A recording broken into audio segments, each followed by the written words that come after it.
50 years ago, this house was the scene of one of the greatest mysteries of modern science. A mystery so profound that today, thousands of scientists on the cutting edge of physics are still trying to solve it. Albert Einstein spent his last 2 decades in this modest home in Princeton, New Jersey. And in his second-floor study, Einstein relentlessly sought a single theory, so powerful it would describe all the workings of the universe. Even as he neared the end of his life, Einstein kept a notepad close at hand, furiously trying to come up with the equations for what would come to be known as the theory of everything. Convinced he was on the verge of the most important discovery in the history of science, Einstein ran out of time, his dream unfulfilled. Now, almost a half-century later, Einstein's goal of unification, combining all the laws of the universe in one all-encompassing theory, has become the holy grail of modern physics. And we think we may at last achieve Einstein's dream with a new and radical set of ideas called string theory. But if this revolutionary theory is right, we are in for quite a shock. String theory says we may be living in a universe where reality meets science fiction. A universe of 11 dimensions, with parallel universes right next door. An elegant universe composed entirely of the music of strings. But for all its ambition, the basic idea of string theory is surprisingly simple. It says that everything in the universe, from the tiniest particle to the most distant star, is made from one kind of ingredient: unimaginably small, vibrating strands of energy called strings.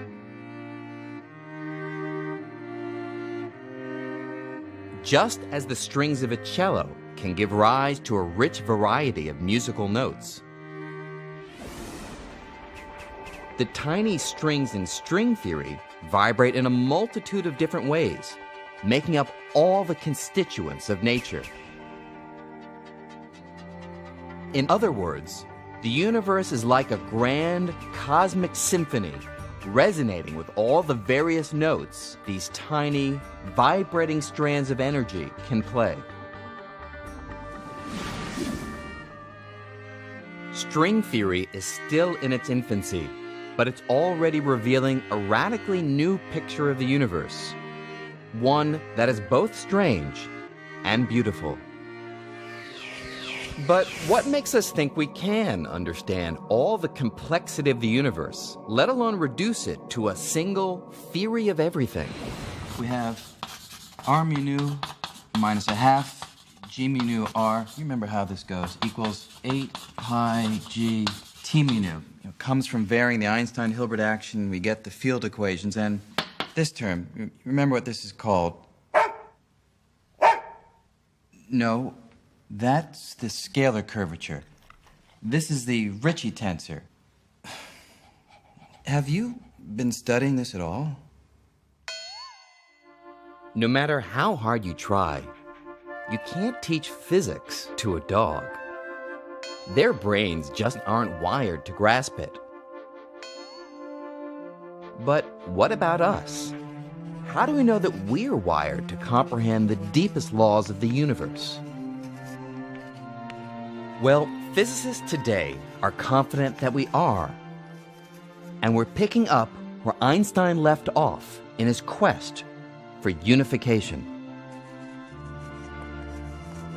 Unification would be the formulation of a law that describes perhaps everything in the known universe from one single idea, one master equation.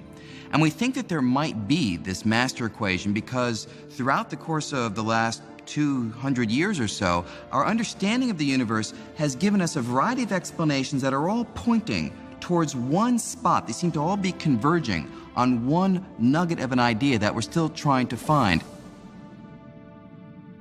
Unification is where it's at. Unification is what we're trying to accomplish. The whole aim of fundamental physics is to see more and more of the world's phenomena in terms of fewer and fewer and simpler principles. We feel as physicists that if we can explain a wide number of phenomena in a very simple manner, that's somehow progress. There is almost an emotional aspect to the way in which the great theories in physics sort of encompass a wide variety of apparently different physical phenomena. So this idea that we should be aiming to unify our understanding is inherent, essentially, to the whole way in which this kind of science progresses. And long before Einstein, the quest for unification began with the most famous accident in the history of science. As the story goes, one day in 1665, a young man was sitting under a tree when all of a sudden he saw an apple fall from above. And with the fall of that apple, Isaac Newton revolutionized our picture of the universe. In an audacious proposal for his time, Newton proclaimed that the force pulling apples to the ground and the force keeping the moon in orbit around the Earth were actually one and the same. In one fell swoop, Newton unified the heavens and the Earth in a single theory he called gravity. The unification of the celestial with the terrestrial, that the same laws that govern the planets in their motions govern the tides and the falling of fruit here on Earth. It was a fantastic unification of our picture of nature. Gravity was the first force to be understood scientifically, though 3 more would eventually follow. And although Newton discovered his law of gravity more than 300 years ago, his equations describing this force make such accurate predictions that we still make use of them today.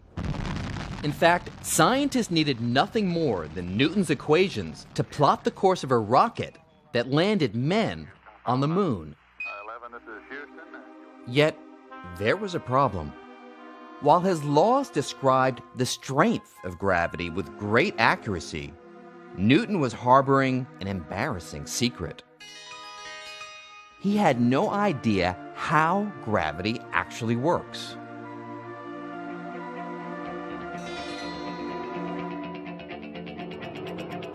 For nearly 250 years, scientists were content to look the other way when confronted with this mystery. But in the early 1900s, an unknown clerk working in the Swiss patent office would change all that. While reviewing patent applications, Albert Einstein was also pondering the behavior of light. And little did Einstein know that his musings on light would lead him to solve Newton's mystery of what gravity is. At the age of 26, Einstein made a startling discovery: that the velocity of light is a kind of cosmic speed limit, a speed that nothing in the universe can exceed. But no sooner had the young Einstein published this idea than he found himself squaring off with the father of gravity. The trouble was, the idea that nothing can go faster than the speed of light flew in the face of Newton's picture of gravity. To understand this conflict, we have to run a few experiments. And to begin with, Let's create a cosmic catastrophe. Imagine that all of a sudden, and without any warning, the sun vaporizes and completely disappears. now let's replay that catastrophe and see what effect it would have on the planets according to Newton. Newton's theory predicts that with the destruction of the sun, the planets would immediately fly out of their orbits, careening off into space.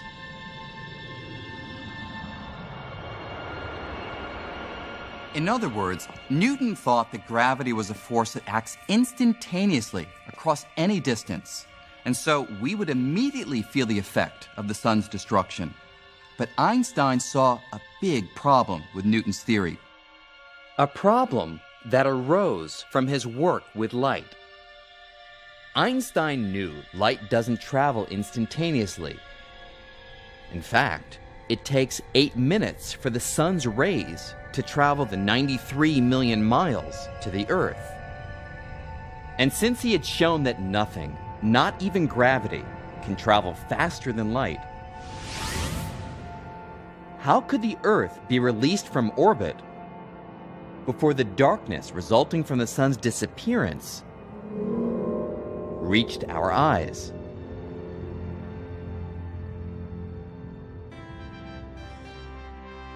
To the young upstart from the Swiss patent office, anything outrunning light was impossible.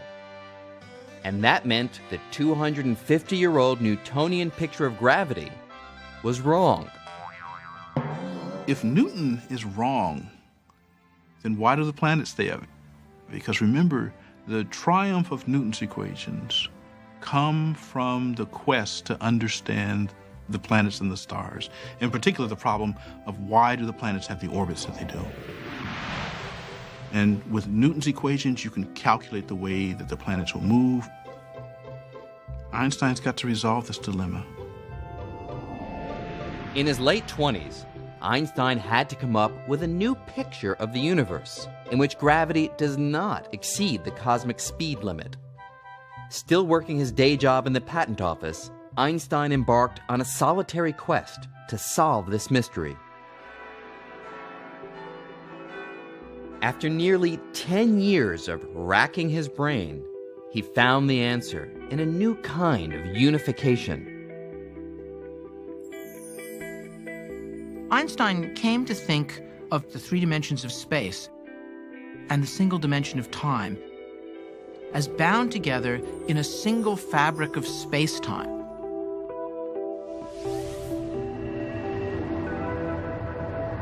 It was his hope that by understanding the geometry of this 4-dimensional fabric of space-time, that he could simply talk about things moving along surfaces in this space-time fabric.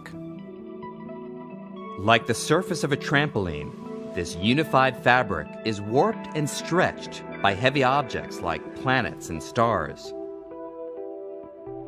And it's this warping or curving of space-time that creates what we feel as gravity. A planet like the Earth is kept in orbit not because the sun reaches out and instantaneously grabs hold of it, as in Newton's theory, but simply because it follows curves in the spatial fabric caused by the sun's presence. So, with this new understanding of gravity, let's rerun the cosmic catastrophe. Let's see what happens now If the sun disappears. The gravitational disturbance that results will form a wave that travels across the spatial fabric in much the same way that a pebble dropped into a pond makes ripples that travel across the surface of the water.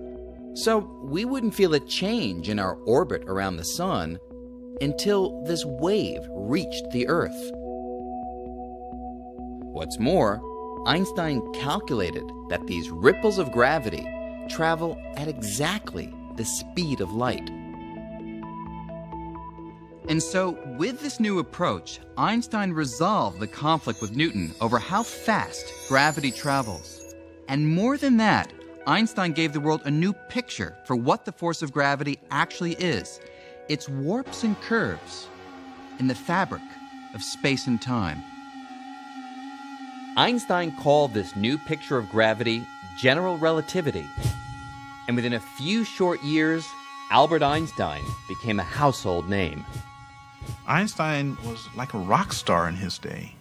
He was one of the most widely known and recognizable figures alive. He and perhaps Charlie Chaplin were the reigning kings of the popular media. People followed his work, and they were anticipating, because of this wonderful thing he had done with general relativity, this recasting the laws of gravity out of his head there was the thought he could do it again, and people want to be in on that. Despite all that he had achieved, Einstein wasn't satisfied. He immediately set his sights on an even grander goal, the unification of his new picture of gravity with the only other force known at the time, electromagnetism. Now, electromagnetism is a force that had itself been unified only a few decades earlier. In the mid-1800s, electricity and magnetism were sparking scientists' interest. These two forces seemed to share a curious relationship that inventors like Samuel Morse were taking advantage of in newfangled devices such as the telegraph. An electrical pulse sent through a telegraph wire to a magnet thousands of miles away produced the familiar dots and dashes of Morse code that allowed messages to be transmitted across the continent in a fraction of a second. Although the telegraph was a sensation, the fundamental science driving it remained something of a mystery.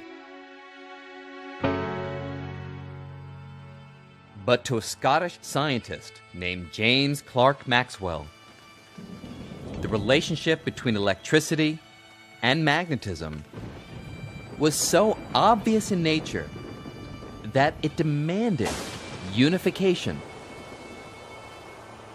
If you've ever been on top of a mountain during a thunderstorm, you'll get the idea of how electricity and magnetism are closely related. When a stream of electrically charged particles flows, like in a bolt of lightning, it creates a magnetic field, and you can see evidence of this On a compass.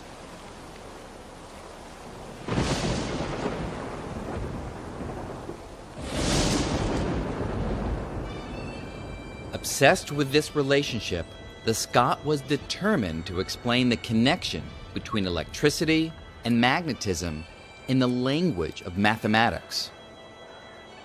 Casting new light on the subject, Maxwell devised a set of 4 elegant mathematical equations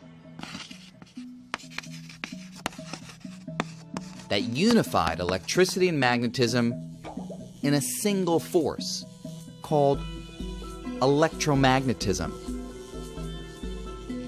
And like Isaac Newton before him, Maxwell's unification took science a step closer to cracking the code of the universe. That was really the remarkable thing, that these different phenomena were really connected in this way. And it's another example of diverse phenomena coming from a single underlying building block or a single underlying principle. Imagine that everything that you can think of which has to do with electricity and magnetism can all be written in 4 very simple equations. Isn't that incredible? Isn't that amazing? I call that elegant. Einstein thought that this was one of the triumphant moments of all of physics and admired Maxwell hugely for what he had done.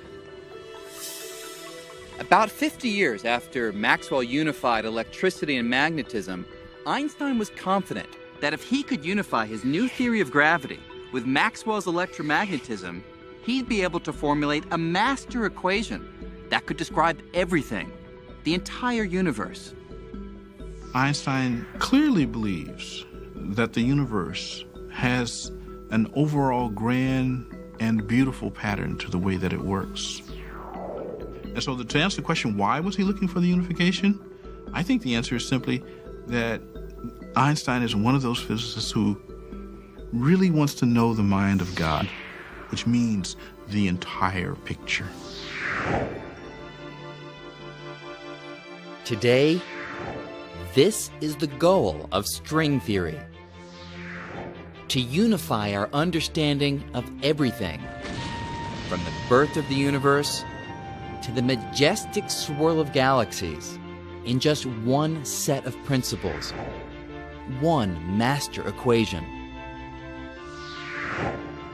Newton had unified the heavens and the earth in the theory of gravity.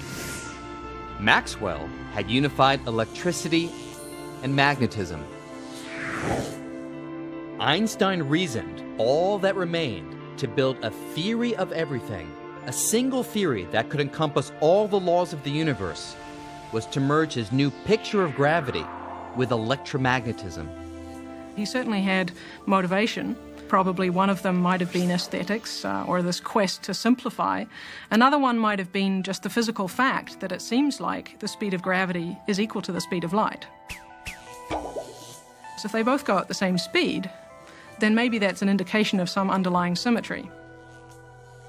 But as Einstein began trying to unite gravity and electromagnetism, he would find that the difference in strength between these two forces would outweigh their similarities. Let me show you what I mean. We tend to think that gravity is a powerful force. After all, it's the force that right now is anchoring me to this ledge. But compared to electromagnetism, it's actually terribly feeble. In fact, there's a simple little test to show this. Imagine that I was to leap from this rather tall building. Actually, let's not just imagine it. Let's do it. You'll see what I mean.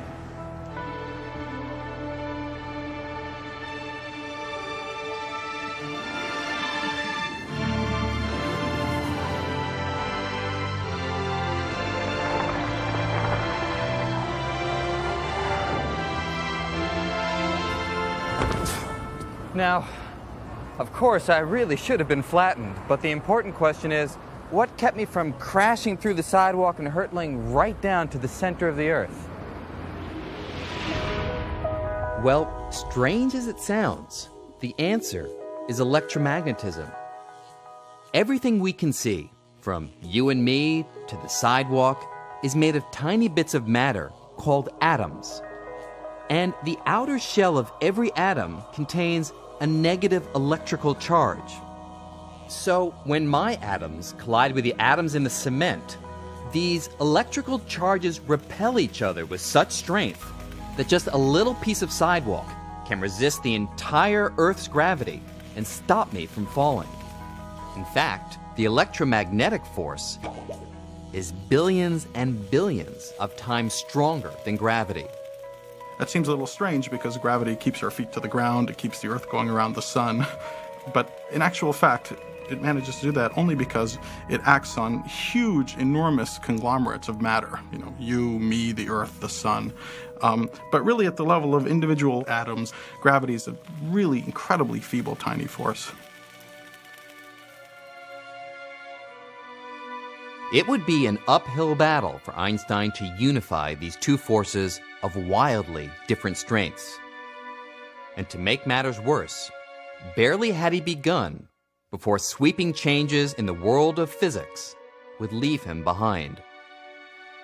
Einstein had achieved so much in the years up to about 1920 that he naturally expected that he could go on by playing the same theoretical games and go on achieving great things. And he couldn't. Nature revealed itself in other ways in the 1920s and 1930s, and the particular tricks and tools that Einstein had at his disposal that had been so fabulously successful just weren't applicable anymore.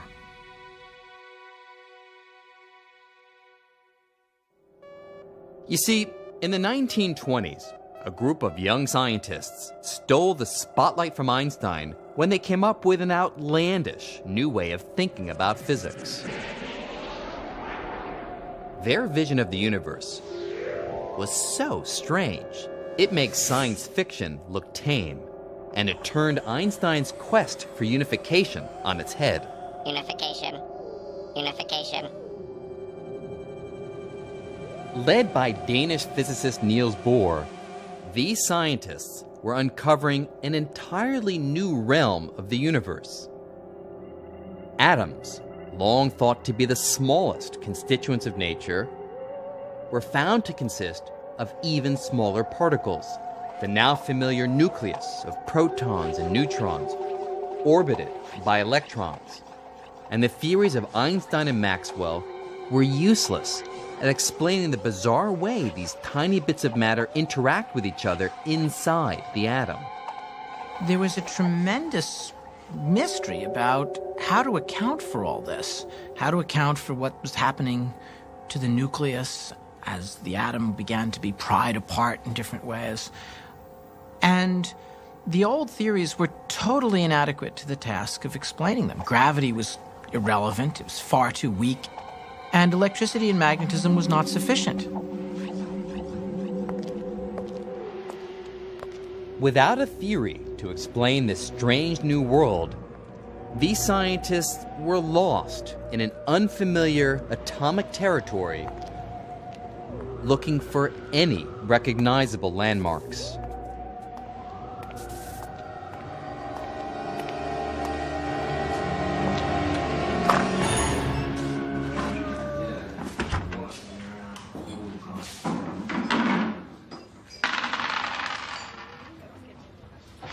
Then, in the late 1920s, all that changed.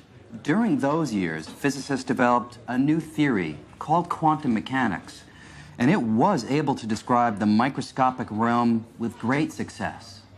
But here's the thing. Quantum mechanics was so radical a theory that it completely shattered all previous ways of looking at the universe.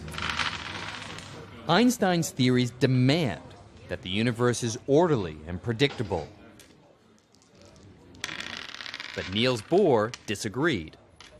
He and his colleagues proclaimed that at the scale of atoms and particles, the world is a game of chance. At the atomic or quantum level, uncertainty rules.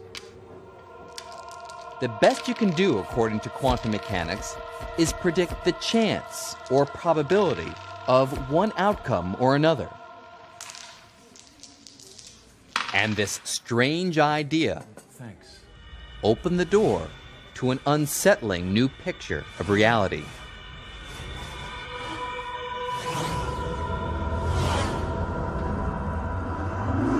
It was so unsettling that if the bizarre features of quantum mechanics were noticeable in our everyday world, like they are here in the Quantum Cafe, you might think you'd lost your mind.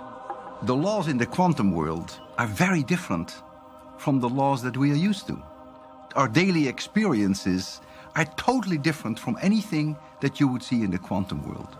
The quantum world is crazy. It's probably the best way to put it. It's a crazy world.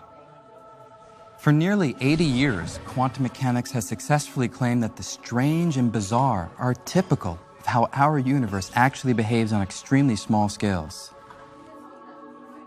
At the scale of everyday life, we don't directly experience the weirdness of quantum mechanics. But here, in the Quantum Cafe, big, everyday things sometimes behave as if they were microscopically tiny. And no matter how many times I come here, I never seem to get used to it. I'll have an orange juice, please. I'll try. I'll try, she says. You see, they're not used to people placing definite orders here in the Quantum Cafe because here, everything is ruled by chance. While I'd like an orange juice, there's only a particular probability that I'll actually get one.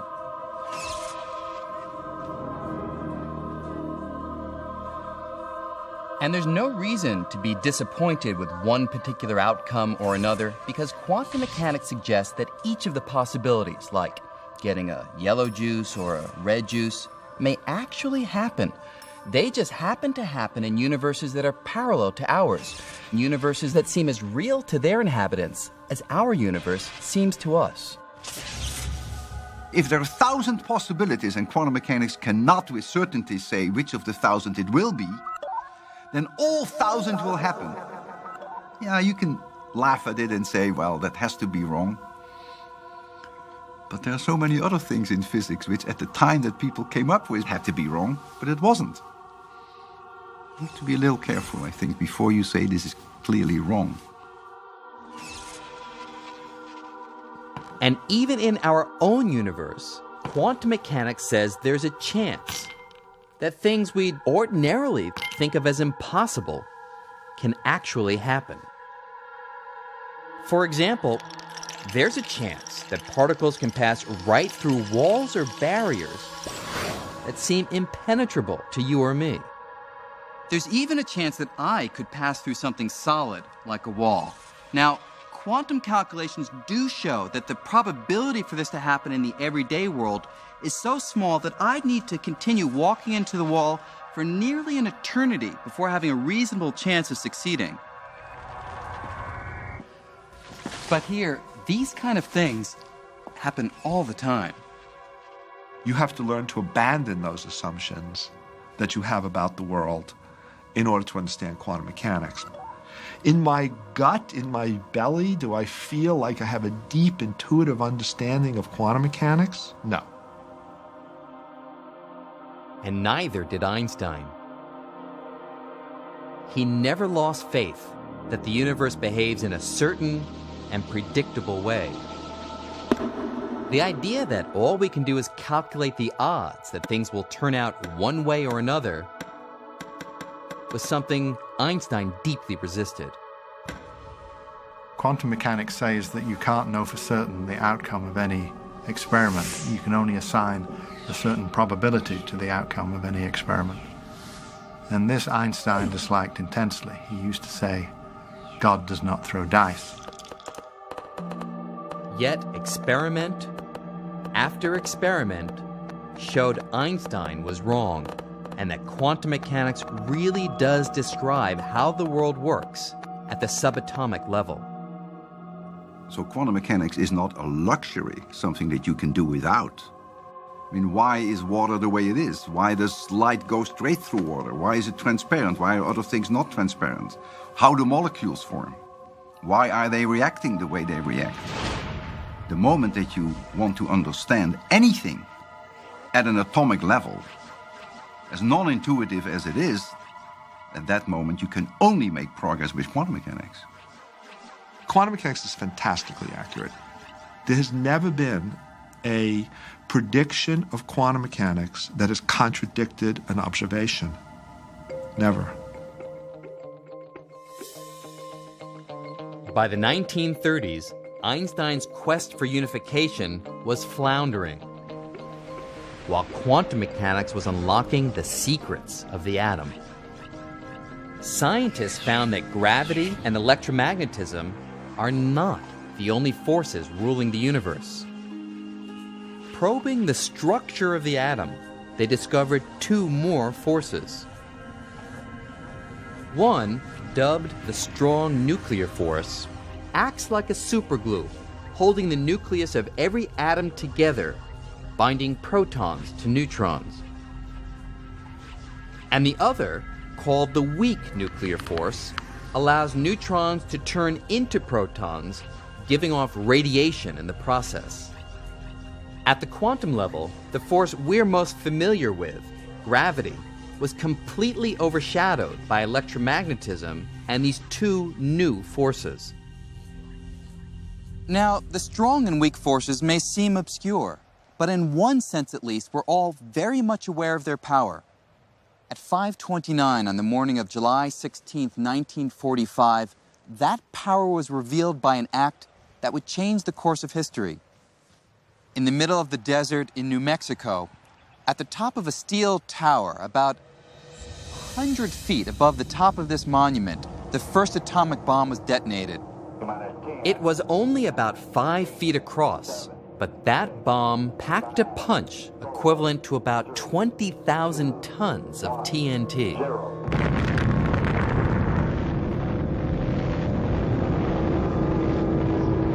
With that powerful explosion, scientists unleashed the strong nuclear force, the force that keeps neutrons and protons tightly glued together inside the nucleus of an atom. By breaking the bonds of that glue and splitting the atom apart, vast, truly unbelievable amounts of destructive energy were released.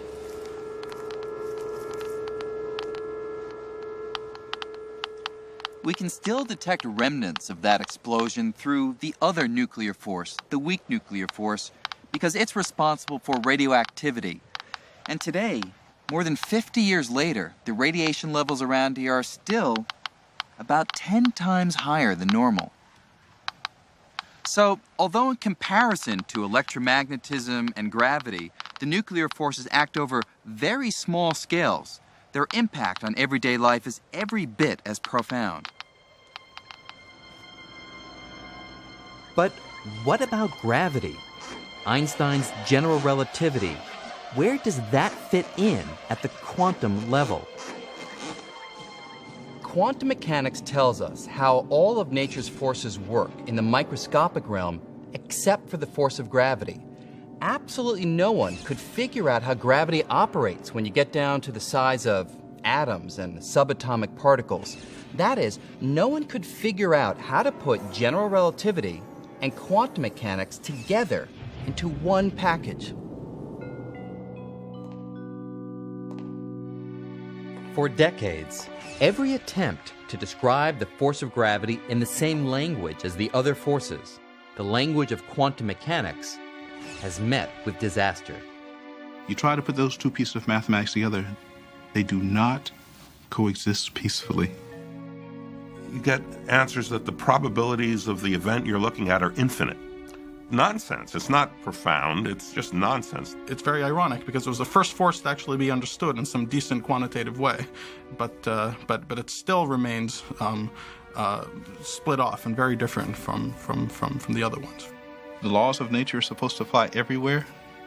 So if Einstein's laws are supposed to apply everywhere, and the laws of quantum mechanics are supposed to apply everywhere, well, you can't have two separate everywheres.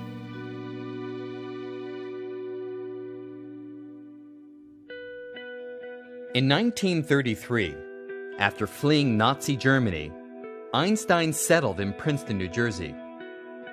Working in solitude, he stubbornly continued the quest he had begun more than a decade earlier to unite gravity and electromagnetism. Every few years, headlines appeared proclaiming Einstein was on the verge of success, but most of his colleagues believed his quest was misguided and that his best days were already behind him. Einstein in his later years got rather detached from the work of physics in general and stopped reading people's papers. I didn't even think he knew there was such a thing as the weak nuclear force. He didn't pay attention to those things. He kept working on the same problem that he had started working on as a younger man. When the community of theoretical physicists begin to probe the atom, Einstein very definitely gets left out of the picture. He, in some sense, chooses not to look at the physics coming from these experiments. That means that the laws of quantum mechanics play no role in his sort of further investigations. He's thought to be this doddering, sympathetic old figure who led an earlier revolution but somehow fell out of it. It is as if a general who was a master of horse cavalry, who has achieved great things as the commander at the beginning of the First World War, would try to bring mounted cavalry into play against the barbed wire trenches and machine guns of the other side. Albert Einstein died on April 18, 1955. And for many years, it seemed that Einstein's dream of unifying the forces in a single theory died with him. So the quest for unification becomes a backwater of physics. By the time of Einstein's death in the 50s, almost no serious physicists are engaged in this quest for unification.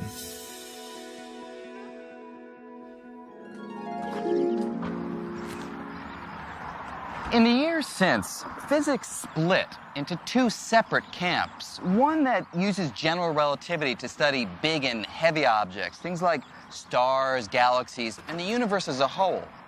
And another that uses quantum mechanics to study the tiniest of objects like atoms and particles. This has kind of been like having two families that just cannot get along and never talk to each other, living under the same roof. There just seemed to be no way to combine quantum mechanics and general relativity in a single theory that could describe the universe on all scales.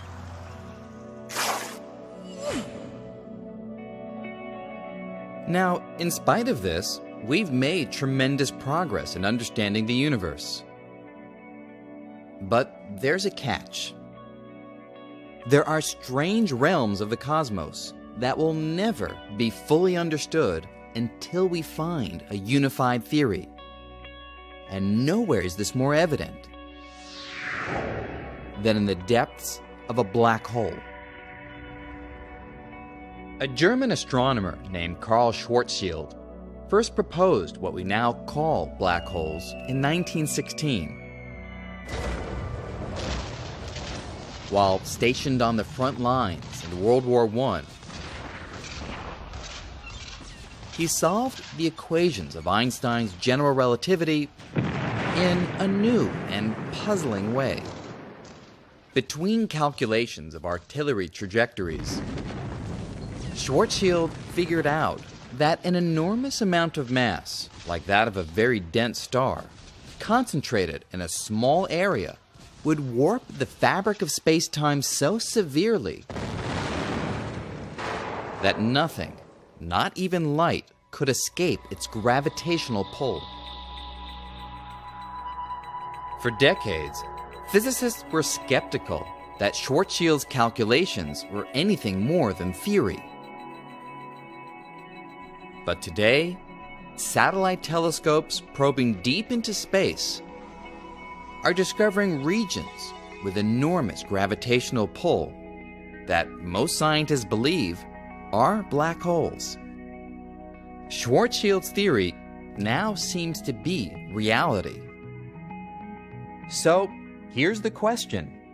If you're trying to figure out what happens in the depths of a black hole, where an entire star is crushed to a tiny speck, do you use general relativity because the star is incredibly heavy, or quantum mechanics because it's incredibly tiny?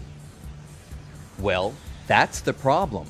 Since the center of a black hole is both tiny and heavy, you can't avoid using both theories at the same time. And when we try to put the two theories together in the realm of black holes, they conflict, it breaks down, they give nonsensical predictions, and the universe is not nonsensical, it's got to make sense. Quantum mechanics works really well for small things, and general relativity works really well for stars and galaxies. But the atoms, the small things, and the galaxies, they're part of the same universe. So there has to be some description that applies to everything. So we can't have one description for atoms and one for stars. Now, with string theory, we think we may have found a way to unite our theory of the large and our theory of the small and make sense of the universe at all scales and all places. Instead of a multitude of tiny particles, string theory proclaims that everything in the universe, all forces and all matter, is made of one single ingredient, tiny, vibrating strands of energy known as strings. A string can wiggle in many different ways, whereas of course a point can't. And the different ways in which the string wiggles represent the different kinds of elementary particles. It's like a violin string, and it can vibrate just like violin strings can vibrate. Each note, if you like, describes a different particle. So it has incredible unification power. It unifies our understanding of all these different kinds of particles. So unity of the different forces and particles is achieved because they all come from different kinds of vibrations of the same basic string. It's a simple idea with far-reaching consequences. What string theory does is it holds out the promise that, look, we can really understand questions that you might not even have thought were scientific questions. Questions about how the universe began, why the universe is the way it is at the most fundamental level. The idea that a scientific theory that we already have in our hands could answer the most basic questions is extremely seductive. But this seductive new theory is also controversial. Strings, if they exist, are so small, there's little hope of ever seeing one. String theory and string theorists do have a real problem. How do you actually test string theory? If you can't test it in the way that we test normal theories, it's not science, it's philosophy. And that's a real problem. If string theory fails to provide a testable prediction, then nobody should believe it. On the other hand, there's a kind of elegance to these things. And given the history of how theoretical physics has evolved thus far, it is totally conceivable that some, if not all, of these ideas will turn out to be correct. I think 100 years from now, this particular period when most of the brightest young theoretical physicists worked on string theory will be remembered as a heroic age when theorists tried and succeeded to develop a unified theory of all the phenomena of nature. On the other hand, it may be remembered as a tragic failure. My guess is that it'll be something like the former rather than the latter. But ask me 100 years from now, then I can tell you.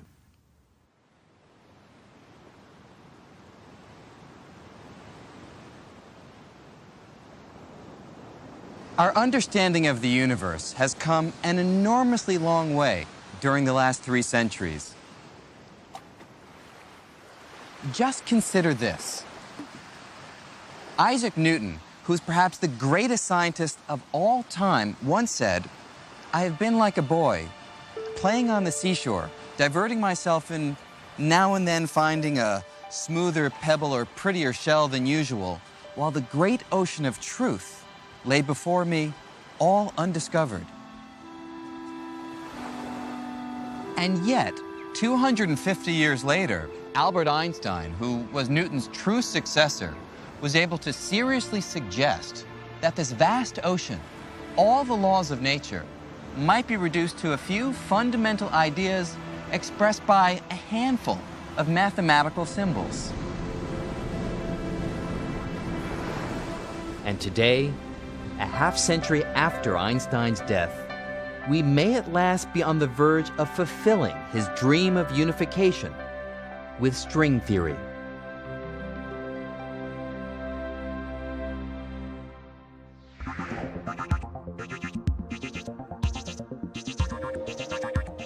But where did this daring and strange new theory come from? How does string theory achieve the ultimate unification of the laws of the large and the laws of the small? And how will we know if it's right or wrong? No experiment can ever check up what's going on at the distances that are being studied. The theory is permanently safe. Is that a theory of physics or a philosophy? It isn't written in the stars that we're going to succeed, but in the end, we hope we will have a single theory that governs everything.